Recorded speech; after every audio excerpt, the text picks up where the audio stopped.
Tell me what kind of fool believes they can build a cathedral while living inside a swamp? What kind of man thinks he can plant roses in poisoned soil and then wonders why nothing grows?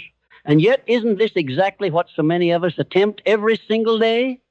We dream of greatness. We hunger for progress. We whisper prayers for success. But we remain in environments filled with gossip, criticism, and manipulation. We hope for clarity while breathing in the smoke of lies. We beg for strength while surrounding ourselves with weakness. We demand growth while refusing to escape the very cages that strangle us. It is one of the cruelest ironies of life. People imagine success is only about talent, about strategy, about ambition. They study books, they make plans, they chase opportunities, yet they forget the invisible chains of environment. The air you breathe matters. The soil you plant your dreams in matters. The voices you allow to echo in your mind, they matter more than you dare to admit. Think about it. A young Thomas Edison, as a boy, was called addled by his school teacher. They said he was slow, incapable, destined for nothing. But his mother, his environment at home, shielded him from that poison. She told him he was brilliant, capable of wonders. And who did he believe? Who shaped his destiny? Not the critics, but the one voice that refused to indulge in gossip or belittlement. The voice that believed. Edison went on to light the world, not because he escaped failure, but because he escaped the environment of small minds that sought to box him in. And here's the truth. You and I are no different. You may think you are strong enough to endure the toxic words of others, to swim through oceans of negativity, and still reach your shore of greatness. But poison absorbed slowly is still poison. Whispered doubt is still doubt. The constant hum of criticism eats away at you like a slow, invisible acid. And gossip, don't underestimate gossip. It is not harmless chatter. It is a disease of the spirit. It distracts, divides, and disorients. It convinces you to look at the flaws of others instead of sharpening your own blade. What happens to a man who surrounds himself with manipulators? He begins to lose track of truth. He begins to doubt his own instincts. He spends more time defending his worth than building it. And what happens to a woman who sits daily at the table of gossipers? She begins to feast on bitterness, to confuse drama with connection, to substitute cheap laughter for deep fulfillment. The environment wins long before talent, before strategy, before even desire can take root. Let me ask you, would Henry Ford have built the automobile empire if he surrounded himself with men who only mocked, criticized, and manipulated? No. He carefully built a circle of innovators, of men who believed in vision, even when the world called them insane. Carnegie, Rockefeller, Disney, all of them knew the same secret. Environment is destiny. I wrote it plainly, you are the average of the people you associate with most. But let us go further. You are not only the average of people, you are the average of conversations you allow, the average of ideas you consume, the average of energy you permit into your sacred mental space. And yet, how many of you remain in environments dripping with poison, pretending you are immune? You work in offices where gossip is the currency and wonder why you leave drained. You sit at dinner tables where criticism is the main course and wonder why your dreams feel smaller every year. You surround yourself with manipulators, friends who pretend to support you but secretly root for your downfall, relatives who cloak envy with concern, colleagues who play the game of pulling others down to feel tall. And then you wonder why your clarity evaporates like mist in the morning sun. Here is the brutal truth you must face. Greatness cannot survive in the swamp. You can plant seeds of ambition, you can water them with discipline, you can shine the sun of belief, but if the soil is poisoned by gossip, criticism, or manipulation, your harvest will always be barren. You will never grow roses in toxic soil. And this is where courage enters the stage. Because leaving these environments is not easy. It requires confrontation, separation, perhaps even loneliness. It means walking away from the table everyone else seems content to sit at. It means daring to be misunderstood, daring to lose the comfort of familiar voices in exchange for the unknown silence of solitude. But tell me which is worse, the silence of being alone or the noise of being slowly destroyed by toxic voices? Abraham Lincoln, during the most crushing years of his presidency, was surrounded by men who doubted him, who mocked him, who schemed behind his back. But Lincoln did something extraordinary. He handpicked a team of rivals, men who once criticized him, but who, when channeled correctly, could serve the vision of a united nation. He did not waste time gossiping about them, nor sink into bitterness at their criticism. He transformed environment into fuel, manipulation into strategy. He mastered his environment instead of being mastered by it. You must do the same. If your environment weakens you, you must change it, or at the very least, rise above it. Understand this. The human mind is fragile, malleable, and deeply influenced by association. If you doubt me, look at the experiments of social psychology. People will conform to wrong answers simply because the group insists it's right. Entire societies have burned witches, enslaved millions, and justified cruelty, all because their environment normalized it. Do you truly believe you can sit in an environment of gossip, criticism, and manipulation and not be shaped by it? Do you truly believe you are stronger than centuries of psychological evidence? You are not. No one is. So the choice is laid bare. Either you escape environments of poison, or you will be consumed by them.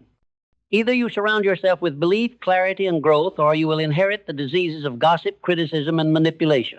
There is no middle ground. Neutrality is an illusion. Every environment you inhabit is either building you or breaking you. But let us go deeper still. Why is gossip so dangerous? Because gossip trains the mind to feed on distraction. Instead of focusing on building your own empire, you focus on tearing down the lives of others. Instead of sharpening your vision, you cloud it with petty details of someone else's mistakes. It is a thief of time, a destroyer of focus, a subtle addiction that robs you of momentum. Criticism, on the other hand, when malicious, paralyzes the spirit. It conditions you to fear judgment more than you crave progress. And manipulation, it is the deadliest of all, for it makes you question your own compass, convincing you to hand over your power to those who seek only to control. Now imagine this trio together: gossip, criticism, manipulation. They form a toxic trinity that has destroyed empires, toppled leaders, broken marriages, ruined businesses. History is filled with the corpses of men and women who were brilliant, ambitious, even righteous, but who allowed themselves to be swallowed by poisonous environments. And yet, here is the hope. If the wrong environment can destroy you, the right environment can save you. The same principle works both ways. Surround yourself with believers, and your belief multiplies. Surround yourself with visionaries, and your vision sharpens. Surround yourself with disciplined men and women, and discipline ceases to be a burden, it becomes natural. What you inhale, you exhale. What you hear daily, you speak daily. What you speak daily, you eventually live. So, I ask you, what are you breathing in today? What are you breathing in today? Are you breathing the stale air of small minds or the oxygen of greatness? Because the mind, like the body, depends on its atmosphere. Place a candle in a room filled with smoke, and its flame flickers weakly. Place the same candle where the air is clean, and its flame burns strong, steady, unstoppable. Your soul is no different. You cannot burn brightly in an atmosphere designed to suffocate you. But here's the deception. The environment of gossip, criticism, and manipulation doesn't always look poisonous at first. It often comes disguised as friendship, as loyalty, as family, as tradition. The gossiper laughs with you. The critic says they're just being honest. The manipulator pretends to have your best interest at heart.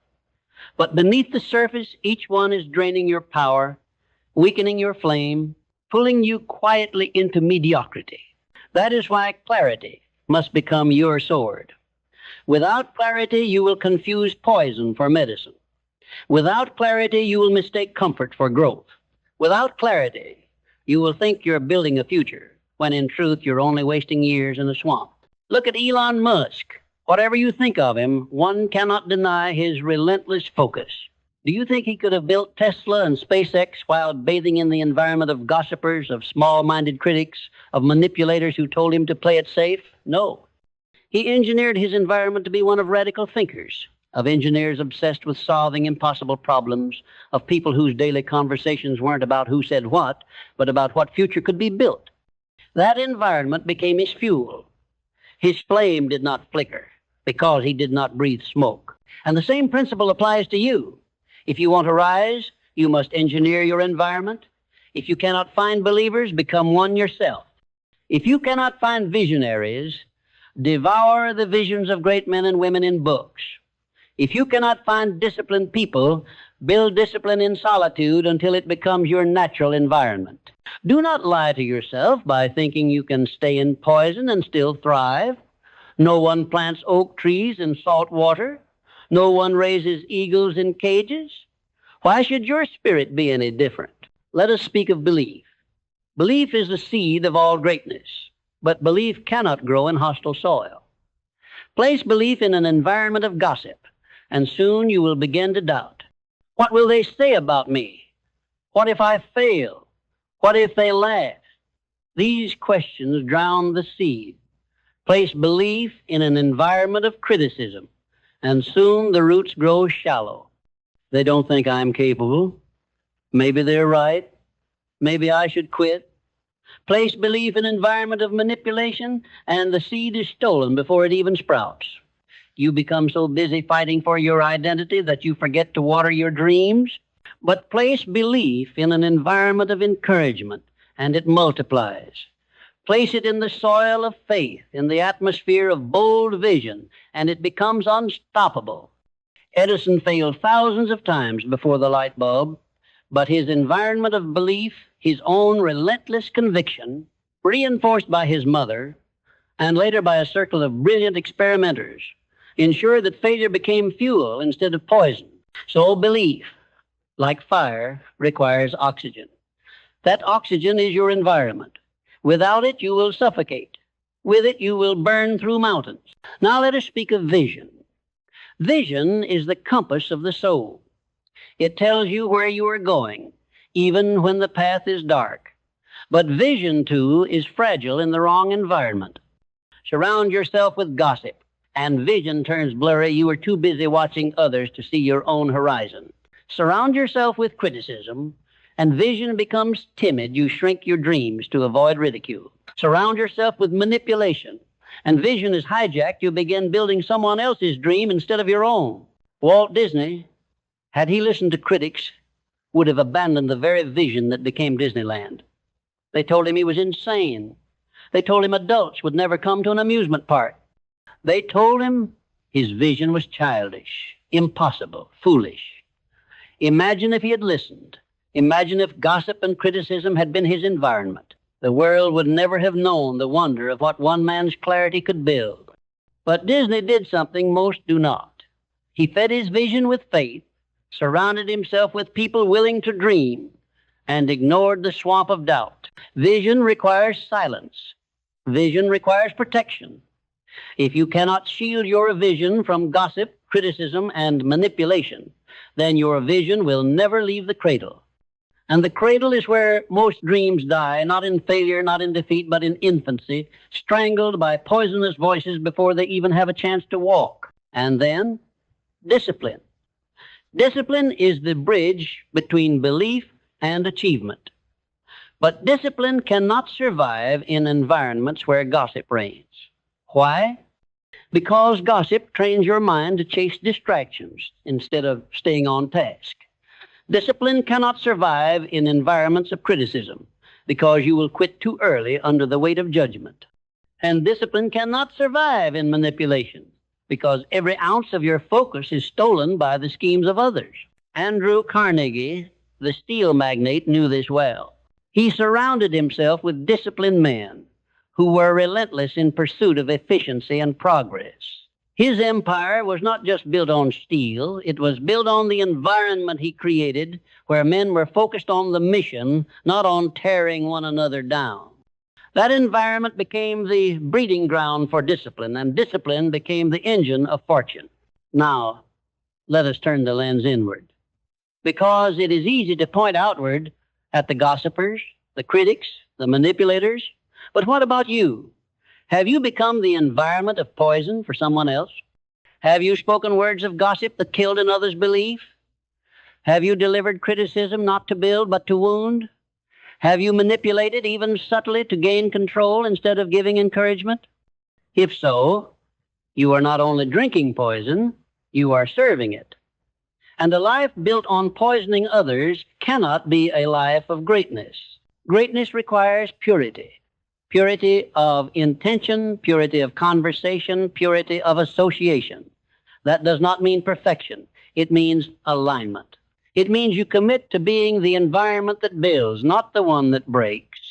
Imagine what would happen if you replaced gossip with encouragement, criticism with constructive guidance, manipulation with truth. Imagine what environments we would build: families rooted in trust, teams rooted in vision, friendships rooted in growth. That is the soil where greatness multiplies. So ask yourself tonight, who do you allow at your table? Because your table is sacred, your mind is sacred, your time is sacred. Do not give a seat to those who poison your food. Do not allow your sacred flame to be suffocated by the smoke of small souls. You owe your destiny more than that. Do not misunderstand me. I am not saying your life will be free of critics, free of manipulators, free of gossipers. No, they will always exist, just as weeds always grow in the garden. But the wise gardener knows this. You do not feed the weeds, you do not water them, you do not give them space. You pull them out. You protect your roses, you guard the soil. The same is true of your environment. Protect your soil, guard your oxygen.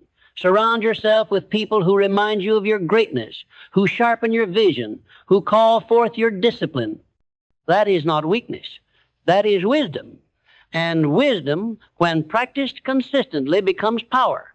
Because history is not written by those who wasted their years in gossip.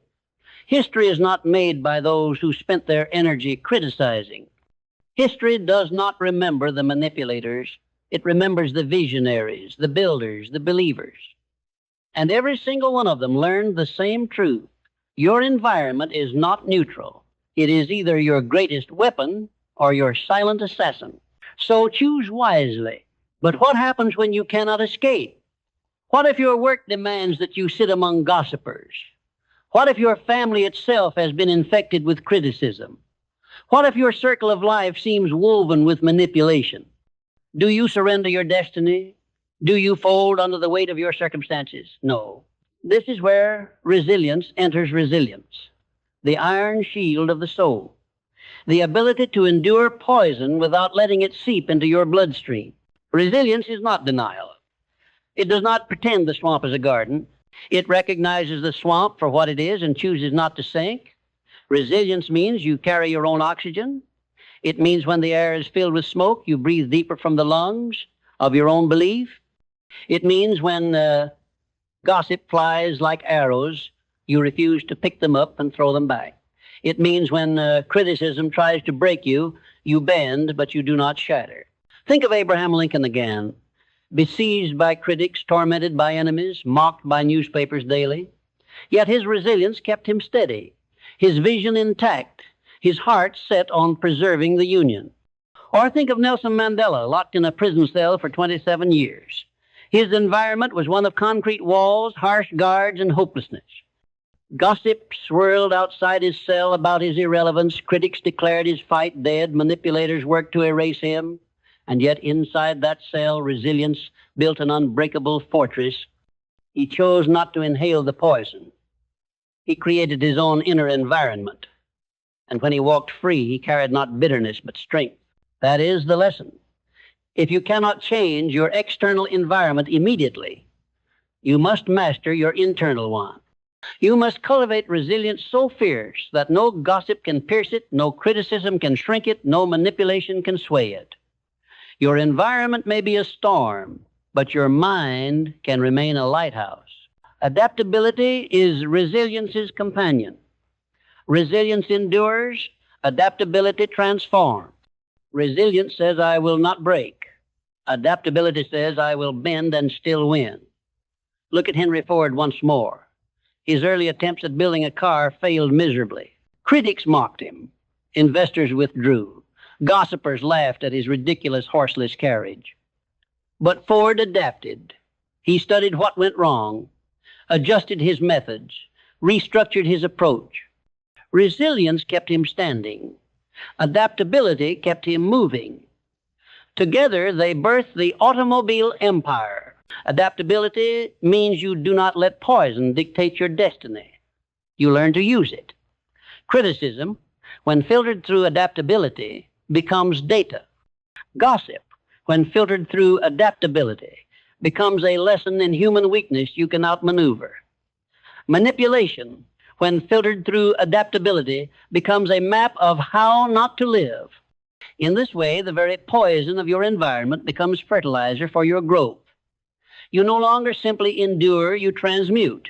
This is alchemy of the spirit, turning the lead of negativity into the gold of wisdom. History's greatest figures mastered this art. Thomas Edison was ridiculed, mocked, dismissed, yet he turned their laughter into fuel. Steve Jobs was ousted from his own company by manipulators and critics, yet he turned exile into a laboratory of reinvention, birthing Pixar and later returning to make Apple legendary. Every setback, every poisoned environment was adapted into power. But here lies a warning. Resilience and adaptability are not excuses to stay in toxic environments forever. They are survival tools, not permanent homes. A man can swim across a river filled with crocodiles, but no one builds a house in those waters. If you remain too long in poison, no amount of resilience will save you. The goal is always escape. Escape to clarity, to belief, to purpose. But until escape is possible, resilience and adaptability ensure you do not drown. And here is where action enters. Because knowledge without action is useless. You may now see the danger of gossip, the paralysis of criticism, the deception of manipulation, but what will you do about it? Will you merely nod, agreeing in theory, and return tomorrow to the same table of poison? Or will you act? Will you rise?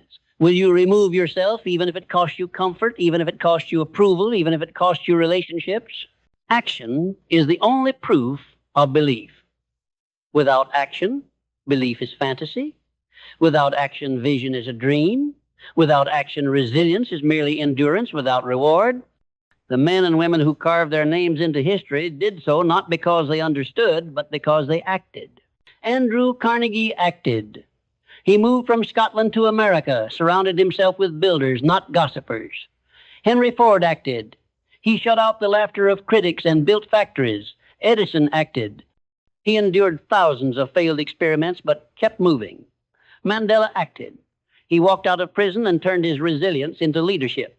Disney acted. He mortgaged his future again and again for a vision no one else believed in. Action is the sword that cuts through poisoned air. Action is the declaration that your destiny will not be decided by gossip, by criticism, by manipulation.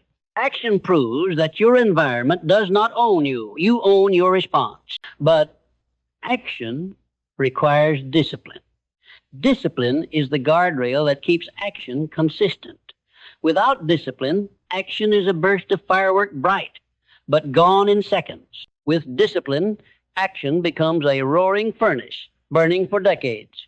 And discipline is most needed when gossip tempts you to waste your time, when criticism tempts you to quit, when manipulation tempts you to compromise. Do not underestimate the discipline of silence. In environments of gossip, the greatest discipline is to hold your tongue, to refuse participation, to withdraw your energy. Do not underestimate the discipline of persistence. In environments of criticism, the greatest discipline is to keep moving forward when every voice says stop. Do not underestimate the discipline of truth. In environments of manipulation, the greatest discipline is to refuse to lie, to refuse to scheme, to refuse to compromise your integrity. Discipline is not glamorous. It will not earn you applause, but it will earn you destiny. Every giant of history was disciplined enough to reject the easy poison of their environment and embrace the hard path of growth. That is why we remember their names, and not the names of the gossipers, the critics, the manipulators, the poisonous aids. The disciplined endure. Now let us turn to gratitude. Because gratitude, when practiced sincerely, is the antidote to much of the poison around you. Gossip thrives on discontent. Criticism thrives on insecurity. Manipulation thrives on fear. But gratitude destroys all three.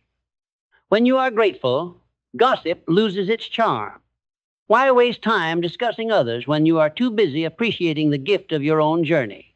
When you are grateful, criticism loses its sting. You recognize the value of your efforts, regardless of applause. When you are grateful, manipulation loses its grip. You see clearly what you have, and you are not easily swayed by empty promises. Gratitude is not weakness. It is strength. It anchors you in storms. It keeps your spirit uncorrupted. It reminds you daily you are alive. You are capable. You are blessed with opportunities, and you will not squander them in poisoned air. Gratitude sharpens your focus on what matters and blinds you to the distractions of gossip, criticism, and manipulation. And so resilience, adaptability, action, discipline, and gratitude form a fortress around your soul. With them, you can survive toxic environments until you build your escape. With them, you can turn poison into power. With them, you can walk through swamps and emerge unstained. But remember, these are not temporary tricks. They must become your way of life, because gossip will always exist. Critics will always shout. Manipulators will always scheme. Your task is not to eradicate them from the world. You cannot. Your task is to ensure they never conquer your soul. So I ask you again, what air are you breathing? What soil are you planting your dreams in? Who sits at your table? And more importantly, what kind of environment are you becoming for others? Because legacy is not only about what you build. Legacy is about the atmosphere you create for those around you. Will you be remembered as a gossiper, a critic, a manipulator? Or will you be remembered as the one who built an environment of belief, of clarity, of vision, of resilience? Choose now, because history does not wait. Learning. The environment of poison fears nothing more than a mind that learns. Why? Because learning gives you perspective. Gossip thrives in ignorance. Criticism thrives in narrow vision. Manipulation thrives in blind trust. But a man or woman who learns continuously becomes immune. They see through the fog. They hear the whispers but recognize the patterns. They are no longer tricked by the theater of small souls. Carnegie once said he would rather have the ability to acquire knowledge than the knowledge itself. Why? Because the environment changes, but the learner adapts. The gossip of one age fades into the dust, but the learner keeps growing. The criticism of one era becomes irrelevant, but the learner keeps rising. The manipulations of one generation collapse, but the learner is already 10 steps ahead. Learning is the constant upgrade of your mental environment. And this is where most fail. They seek to escape toxic environments externally, but they never renovate the one internally. They replace gossiping friends with silence, but they continue gossiping in their own thoughts. They replace external criticism with isolation, but they keep criticizing themselves mercilessly. They remove manipulators from their circle, but they continue manipulating themselves with excuses. Do not miss this. Your external environment is only half the battle. The true battleground is within. The greatest gossiper you must silence is the one inside your head, replaying the failures of others instead of focusing on your own rise.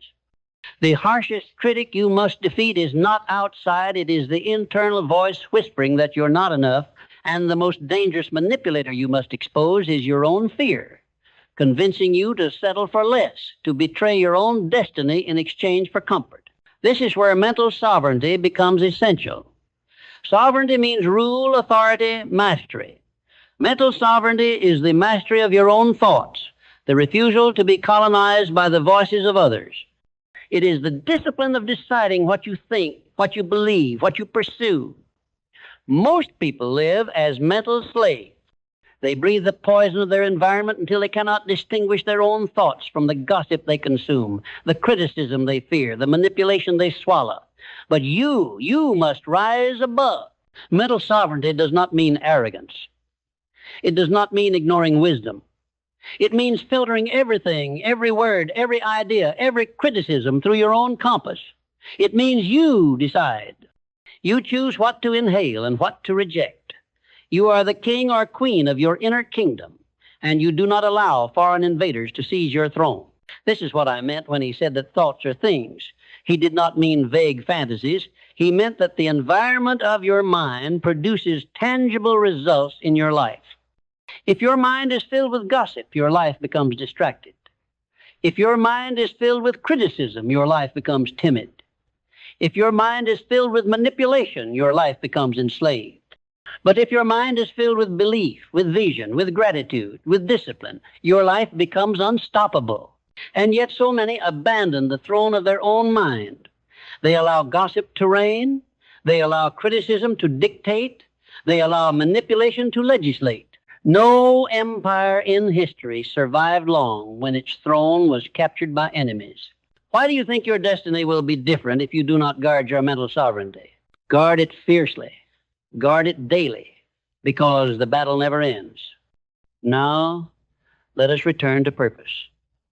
Because purpose is the North Star that makes environments bearable. Without purpose, gossip distracts you. With purpose, gossip becomes irrelevant. Without purpose, criticism destroys you. With purpose, criticism becomes background noise. Without purpose, manipulation enslaves you. With purpose, manipulation is powerless because no one can enslave a soul burning with mission. Purpose is oxygen. It allows you to walk into poisoned rooms and keep breathing. It allows you to face storms without losing direction. It allows you to endure loneliness because you know you are not abandoned, you are chosen. Chosen to fulfill something greater than comfort, greater than approval, greater than gossip, criticism, or manipulation. Look at Martin Luther King Jr. He walked into environments filled with hatred, with critics who threatened his life, with manipulators who tried to silence him. But his purpose burned brighter than their poison. He declared that he had a dream, and no gossip could choke it. No criticism could erase it. No manipulation could twist it. His purpose became the shield and the sword. And this is the lesson for you. Find your purpose, or the poison will find you. Because when you lack direction, you become vulnerable to distraction. When you lack vision, you become vulnerable to criticism. When you lack mission, you become vulnerable to manipulation. But when you are armed with purpose, you walk through fire and come out purified, not destroyed. Purpose demands action. Purpose demands sacrifice. Purpose demands courage. But purpose rewards with immortality. Not immortality of the body, but immortality of impact. And immortality is only given to those who refuse to bow to poisonous environments. Now let us speak of legacy. Legacy is the environment you leave behind. Legacy is the air your children breathe, the soil your community grows in, the atmosphere you gift to future generations. If you leave gossip, they will inherit weakness. If you leave criticism, they will inherit fear. If you leave manipulation, they will inherit change. But if you leave belief, they will inherit courage. If you leave clarity, they will inherit direction. If you leave resilience, they will inherit strength. Ask yourself, when your name is spoken decades from now, will it be spoken as the one who poisoned or the one who purified? Will it be whispered as gossip or shouted as greatness? Will it be remembered for tearing down or for building up? Every choice you make today is writing that legacy. Every conversation you entertain, every voice you amplify, every table you sit at is shaping the environment you will leave behind. Do not take it lightly. History never does. And so we arrive at the climax of truth. Environments filled with gossip, criticism, or manipulation are graves. Graves for dreams, graves for courage, graves for clarity. You cannot build life in a graveyard, but you can choose to rise. You can choose to walk out, even if your legs shake, even if your voice trembles, even if you stand alone, because the one who walks out of the graveyard of small minds becomes the one who builds empires of greatness. Do not be deceived. You will be mocked for leaving. They will gossip about you more when you stop listening. They will criticize you louder when you stop obeying. They will manipulate you harder when you stop playing their games. But that is the proof you are rising.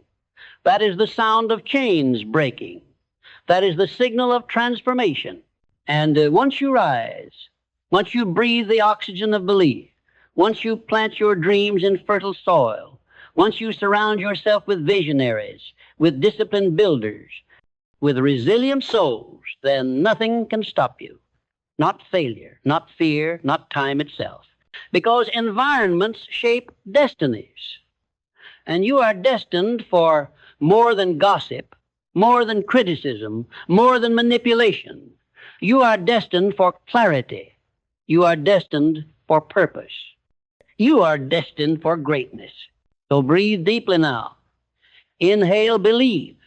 Exhale gossip. Inhale vision. Exhale criticism. Inhale truth. Exhale manipulation. Breathe like someone who refuses to drown in poison. Breathe like someone who was chosen to build, not to break. Breathe like someone who understands that environments are not prisons, but choices. And then act. Act with courage. Act with discipline. Act with resilience. Act with gratitude. Act with purpose. Act until the environment of your life becomes a fortress of greatness. For the world does not need another gossiper. It does not need another critic. It does not need another manipulator. The world needs you fully alive, fully awake, fully sovereign. The world needs your clarity, your vision, your strength. The world needs your example, your discipline, your legacy. So rise. Rise from the poison table. Rise from the swamp of small minds. Rise from the grip of manipulation. Rise into the environment of greatness. And do not look back. For once you breathe this air, once you see this horizon, once you taste this freedom, you will never again settle for anything less. Your environment is your destiny. Choose wisely and live greatly.